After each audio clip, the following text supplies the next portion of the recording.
The veteran spoke, Black Viper. Part 1. Marcus Thompson had been living on Maple Street for 3 years now, but nobody really knew him. He kept to himself, walking to the corner store every morning at exactly 7:30, always wearing the same faded green jacket. The neighbors would nod politely when they saw him, but conversations never lasted more than a few words about the weather. The kids in the neighborhood called him the Quiet Man, because he never shouted at them when their soccer ball landed in his small front yard. He would just pick it up, walk over to the fence, and hand it back with a gentle smile. Some of the mothers thought he was lonely. Others wondered if something was wrong with him. Mrs. Rodriguez, who lived next door, had tried to invite him to backyard barbecues several times. Marcus would always thank her kindly, but decline with the same excuse. He preferred to stay inside. She noticed he often sat on his front porch late at night, just staring at the street like he was watching for something that never came. The truth was, Marcus carried invisible wounds that ran deeper than anyone could imagine. 25 years ago, he had served 3 tours in Vietnam as a member of an elite reconnaissance unit.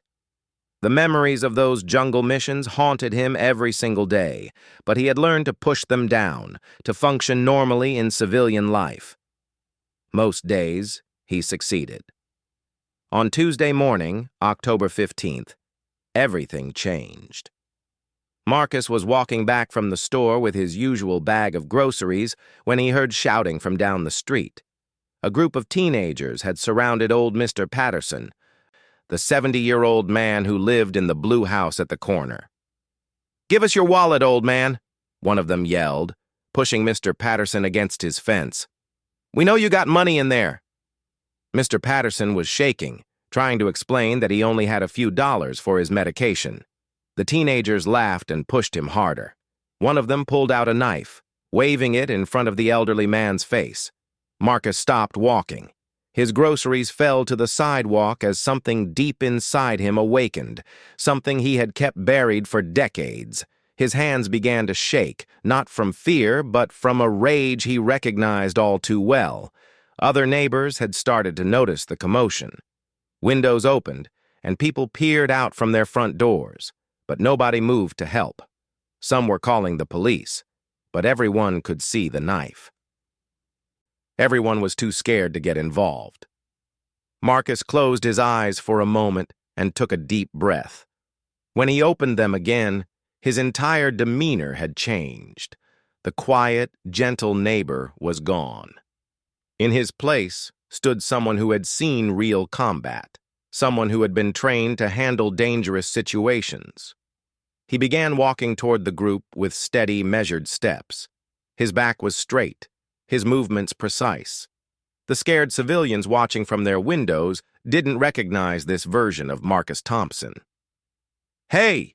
Marcus called out in a voice that carried authority. "Leave him alone!" The teenagers turned to look at him. There were 4 of them, all wearing baggy clothes and trying to look tough. The one with the knife laughed when he saw Marcus approaching. "Walk away, old-timer," the kid sneered. "This ain't your business." Marcus continued walking forward, never breaking eye contact with the knife-wielding teenager. "I'm making it my business," he said calmly. "Let the man go." The leader of the group, a tall kid with a red bandana, stepped forward. "You got a death wish or something? There's 4 of us and 1 of you." Marcus stopped about 10 feet away from them. Mr. Patterson was still pressed against the fence, tears in his eyes.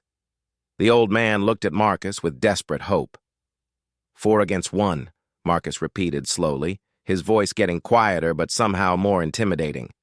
"I've faced worse odds than that." Something in his tone made the teenagers hesitate. This wasn't the reaction they expected from a middle-aged man in a grocery store jacket. The kid with the knife took a step back. "You don't understand," the leader said, trying to sound tough again. "We run this block. We do what we want." Marcus smiled, but it wasn't a friendly smile. It was the smile of someone who had seen real violence and wasn't impressed by amateur thugs. "You think you run this block?" Marcus asked, his voice barely above a whisper. Son, I've been to places where real soldiers fought real wars. I've seen what happens when boys try to play games that men don't even want to play. The entire street had gone quiet. Even the birds seemed to have stopped singing. Neighbors were watching from every window, sensing that something significant was about to happen. The teenager with the knife was getting nervous. His hand was shaking slightly, and he kept looking at his friends for support. But they were all staring at Marcus, recognizing something dangerous in his posture. You better back off, the kid with the knife said, but his voice cracked slightly. I got this blade, and I ain't afraid to use it. Marcus nodded slowly. I can see that you have a knife, he said, but having a weapon and knowing how to use it are two very different things. He took another step forward, and the teenagers instinctively backed up. You want to know what I learned in the jungle? Marcus asked, his voice carrying across the silent street. I learned that the most dangerous people are the ones who don't need to threaten. They just act. The kid with the knife was sweating now. He looked around at his friends, but they were starting to edge away from the confrontation. This wasn't going the way they had planned. Marcus reached into his jacket pocket, moving slowly and deliberately. The teenagers tensed up, expecting him to pull out a weapon. Instead, he pulled out a small black object that looked like a coin. You see this? Marcus held up the object so everyone could see it. This is a unit patch from my time in Vietnam. We had a special name for our operations.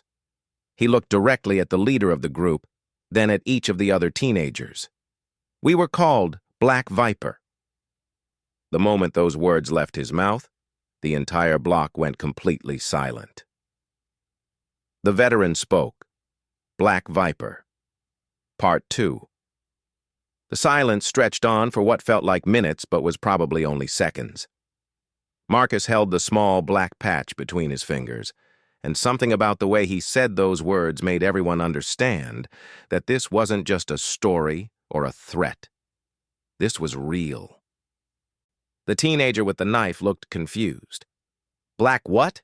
He asked, but his voice had lost all its earlier bravado. Marcus smiled grimly. Black Viper was a reconnaissance unit that specialized in deep jungle operations. We went places other soldiers couldn't go, and we did things other soldiers couldn't do. Our job was to gather intelligence behind enemy lines and neutralize high-value targets. As he spoke, Marcus's entire posture changed even more. He stood perfectly straight, his eyes constantly scanning the area around him, his hands relaxed but ready. This wasn't the nervous grocery store customer the neighbors knew. This was a trained killer. The thing about jungle warfare, Marcus continued, his voice steady and calm, is that you learn to read people very quickly. You learn to spot who's really dangerous and who's just pretending to be dangerous. The kid with the knife was backing away now, pulling Mr. Patterson with him. You're lying, he said, but nobody believed him, not even his friends. Am I? Marcus asked. He slowly unbuttoned his jacket and pulled it off, revealing arms covered in faded tattoos. Military insignia, dates, and names were etched into his skin like a road map of his service. Mrs. Rodriguez gasped from her window. She had seen Marcus in short sleeves before during hot summer days, but she had never really looked at the tattoos. Now she could see what they represented: unit designations, battle dates, coordinates of places that had been classified for decades. The 5th Special Forces Group, Marcus said, pointing to a tattoo on his left forearm. The 173rd Airborne Brigade, he indicated another. And this one, he pointed to a small black snake wrapped around his right wrist. This was Black Viper. The teenagers were all backing away now. The kid with the knife was still holding it, but his hand was shaking so badly that he could barely grip the handle. Marcus took another step forward. You know what we called kids like you in Vietnam? He asked. Wannabes. Boys who thought they were tough because they had weapons they didn't know how to use. Shut up, the leader shouted. trying to regain control of the situation. "Just shut up and walk away." But Marcus wasn't walking away. Instead, he began moving in a slow circle around the group, like a predator studying its prey. The teenagers turned to keep facing him, but they were getting more nervous with each step he took. "The Viet Cong had kids like you," Marcus said conversationally. 15, 16 years old, carrying AK-47s and thinking they were soldiers. You know what happened to most of them? Nobody answered. The entire neighborhood was watching now. People had come out onto their porches, recognizing that something extraordinary was happening. "They died," Marcus said simply. "Not because they weren't brave, but because they didn't understand the difference between being armed and being dangerous." The kid with the knife suddenly lunged forward, trying to catch Marcus off guard. But Marcus had been expecting this. In one fluid motion, he sidestepped the attack, grabbed the teenager's wrist, and applied pressure to a nerve point he had learned decades ago. The knife clattered to the ground. The kid screamed and dropped to his knees, his hand completely numb. "Pressure point number 7, Marcus said calmly, still holding the kid's wrist. "Cuts off circulation to the hand in about 3 seconds. We used it for silent takedowns." The other 3 teenagers started to run, but Marcus called after them without raising his voice. "Stop!" Something in his tone made them freeze. They turned around slowly, their eyes wide with fear. "Help your friend up," Marcus ordered, "and listen very carefully to what I'm about to tell you." He released the kid with the knife, who collapsed onto the sidewalk, cradling his numb hand. Marcus picked up the knife and examined it carefully. "This is a cheap piece of garbage," he said, holding it up. "The blade is dull, the handle is loose, and the balance is all wrong. If you're going to threaten someone with a weapon, at least use a good one." He tossed the knife into a nearby storm drain, where it disappeared with a splash. "Now," Marcus said, turning his attention to all 4 teenagers, "let me explain how this neighborhood is going to work from now on." Mr. Patterson had slumped against his fence, breathing heavily but unharmed. Marcus helped him stand up straight and made sure he was okay before continuing. "This is Mr. Patterson," Marcus said, indicating the elderly man. "He fought in Korea in 1952. He earned a Bronze Star for valor and a Purple Heart for wounds received in combat. He's a better man than any of you will ever be." The teenagers stared at Mr. Patterson with new eyes. They had seen him as just another weak old man to rob. Now they were learning he was a veteran, too. "Mrs. Rodriguez," Marcus called out, knowing she was watching from her window. "She came to this country with nothing and worked 2 jobs to put her kids through college. She deserves respect." Marcus pointed to different houses around the block. "Mr. Chen over there served in the Merchant Marines for 20 years. Mrs. Jackson raised 4 kids by herself after her husband died. The Williams family has been in this neighborhood for 40 years and has never bothered anyone." The teenagers were starting to understand that this wasn't just about them getting caught trying to rob someone. This was about something much bigger. "You want to know what makes someone truly dangerous?" Marcus asked them. "It's not carrying a weapon, it's not running in a pack. It's knowing exactly what you're capable of and being willing to do whatever is necessary to protect the people who matter." The kid, whose hand was still numb, looked up at Marcus with a mixture of fear and confusion. "What are you going to do to us?" he asked. Marcus smiled, and for the first time it wasn't frightening. "I'm going to give you a choice," he said. "You can keep playing these stupid games. Keep threatening people who can't defend themselves, and eventually you'll run into someone who won't be as reasonable as I am." He paused and looked each of them in the eye. "Or you can decide to become something better. You can learn to protect this neighborhood instead of terrorizing it." The leader of the group, the one with the red bandana, finally spoke up. "You're serious, aren't you? About the military stuff?" Marcus nodded. "Every word. I've got discharge papers, commendation letters, and about 50 guys who served with me who would be happy to verify my service record." He reached into his back pocket and pulled out a worn wallet. From it, he extracted a faded photograph showing a group of young soldiers in jungle fatigues. Marcus was clearly visible in the center, but he looked completely different. Younger, harder, more dangerous. "Black Viper, Firebase Charlie 1971, he said, showing them the photo. "That's me in the middle. The man to my left died saving a village from being overrun. The man to my right got the Medal of Honor for single-handedly holding off an enemy platoon." The teenagers studied the photograph, trying to reconcile the quiet neighbor they thought they knew with the soldier in the picture. "What happened to you?" one of them asked. "Why are you living here? Why aren't you, like, important or something?" Marcus carefully put the photograph back in his wallet. "Because I did my job and came home," he said. "Some of us don't need to keep proving how tough we are.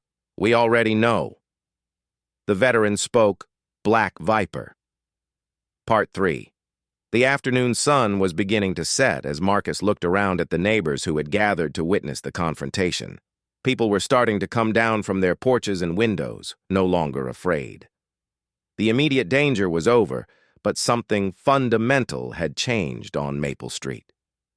"Here's what's going to happen," Marcus said, addressing both the teenagers and the growing crowd of neighbors. "These 4 young men are going to apologize to Mr. Patterson, and then they're going to help him clean up his yard every Saturday for the next 2 months. The teenager with the numb hand, who was slowly getting feeling back in his fingers, looked confused. "That's it? You're not calling the cops?" Marcus shook his head.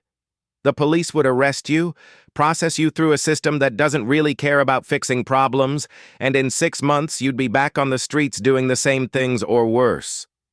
He gestured toward the neighborhood around them. "Instead, you're going to learn something useful. You're going to learn what it means to be part of a community instead of a threat to it." Mrs. Rodriguez had come down from her house and was standing next to Mr. Patterson, making sure he was all right. She looked at Marcus with new respect and perhaps a hint of fear. "Marcus," she said carefully, "we had no idea about your background. Why didn't you ever tell anyone?"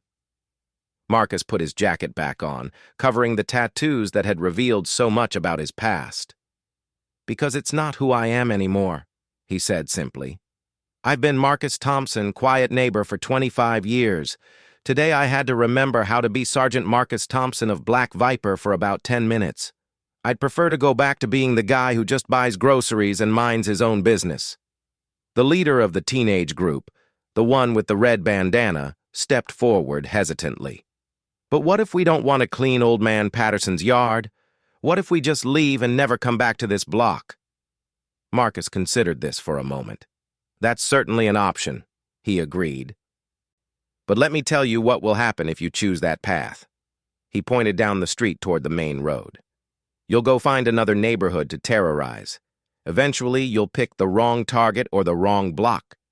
Maybe it'll be an off-duty police officer, or maybe it'll be someone like me who isn't as patient as I was today." The teenagers exchanged glances. They were starting to understand that Marcus had shown them an unusual amount of mercy. "Or," Marcus continued, "maybe you'll just keep escalating until you do something really stupid that gets you put away for 20 years. Either way, you'll never amount to anything more than a cautionary tale." He walked over to Mr. Patterson and helped steady the elderly man, who was still shaking slightly from the confrontation. "Mr. Patterson," Marcus said gently, "are you hurt? Do you need medical attention?" The old man shook his head, but his voice was weak when he spoke. "I'm fine, son. Just scared. I've been living here for 15 years, and nothing like this has ever happened before." Marcus nodded. "It won't happen again. You have my word on that." He turned back to the teenagers. "So what's it going to be? Do you want to keep being the kind of people who scare elderly veterans? Or do you want to learn how to be something better?" The kid, whose hand had been numb, looked at his friends, then back at Marcus. "What would we have to do? Besides the yard work?" Marcus smiled. You'd have to learn to think of this neighborhood as your responsibility instead of your hunting ground. When you see someone who needs help, you help them. When you see someone causing trouble, you stop them. You become protectors instead of predators. Like you? The leader asked. Like I used to be, Marcus corrected. These days, I'm just a guy who wants to live quietly. But if anyone threatens the people in this neighborhood again, they'll find out that some skills never really fade away. Mrs. Rodriguez stepped forward. Marcus, I don't know how to thank you. We've all been getting more and more worried about these kids. But nobody knew what to do. Marcus looked around at the assembled neighbors, families, elderly couples, working people who just wanted to live their lives in peace. You don't need to thank me, he said. This is what neighbors do for each other.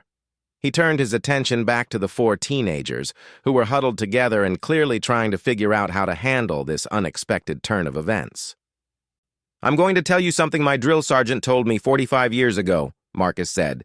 He said that every man has the choice to be a sheep, a wolf, or a sheepdog. Sheep just go along and hope nothing bad happens to them. Wolves prey on the sheep and cause harm wherever they go. Sheepdogs protect the flock, even when it's dangerous or thankless. He gestured toward the neighbors. Most of these people are sheep, and there's nothing wrong with that. They work hard, raise their families, and contribute to society in their own ways. But every community needs a few sheepdogs. The teenager with the red bandana looked confused. So what are we supposed to be? That depends on what you choose, Marcus said. Right now, you're trying to be wolves, but wolves eventually get hunted down and eliminated. Sheepdogs get respected and remembered. Mr. Patterson, who had been listening quietly, suddenly spoke up. Son, he said to Marcus, I served in Korea, but I never saw anything like what just happened here. How did you learn to do that thing with his hand? Marcus looked slightly uncomfortable with the attention. Hand-to-hand combat training was part of our mission preparation. We needed to be able to neutralize threats silently. Neutralize threats, one of the teenagers repeated. You mean kill people? Marcus nodded grimly. When necessary. But the goal was always to avoid killing when possible. Today was a good day because nobody got seriously hurt. The implication hung in the air. Everyone understood that the situation could have ended very differently if Marcus had chosen a different approach. All right, the leader of the group said finally. We'll clean the old man's yard, but what happens after that? What's to stop us from just going back to doing what we want? Marcus reached into his pocket and pulled out a small card. He handed it to the teenager. That's my phone number. If you decide you want to learn more about being a sheepdog instead of a wolf, give me a call. I know some people who run programs for young men who want to turn their lives around. The card simply read, Marcus Thompson with a phone number. No fancy titles or military credentials. And if we don't call? The kid asked. Marcus's expression grew serious. Then you go back to being someone else's problem. But if you cause trouble in this neighborhood again, you'll find out that Black Viper training never really goes away. The 4 teenagers walked away slowly, whispering among themselves. The neighbors began to disperse, but several of them came over to thank Marcus and to check on Mr. Patterson. As the sun set and the street returned to normal, Marcus picked up his dropped groceries and started walking toward his house. Mrs. Rodriguez caught up with him at his front gate. Marcus, she said quietly, that was the most incredible thing I've ever seen. How long were you planning to keep your service record a secret? Marcus paused with his hand on the gate latch. Forever, if possible. I came home from Vietnam in 1974, and I've been trying to be a normal civilian ever since. Most days, I succeed. But today was different. Marcus looked back down the street where the confrontation had taken place. Today, someone needed help, and I was the only person in a position to provide it. Sometimes that's just how things work out. Mrs. Rodriguez nodded, understanding that there was much more to Marcus Thompson than any of his neighbors had ever suspected. Will you come to our barbecue this weekend? she asked. I think people would like to get to know the real Marcus Thompson. Marcus considered this for a moment, then smiled. I'll think about it. But let's keep the Black Viper stories to a minimum. I'd prefer to be known for my potato salad recipe rather than my combat training. As he walked into his house, Marcus reflected on how one moment of decision had changed everything. His quiet, anonymous life was probably over. But looking at the peaceful street where Mr. Patterson was now safely inside his own home, Marcus decided that was a fair trade. Some skills, he realized, were meant to be used when the time came, even after 25 years of trying to forget them.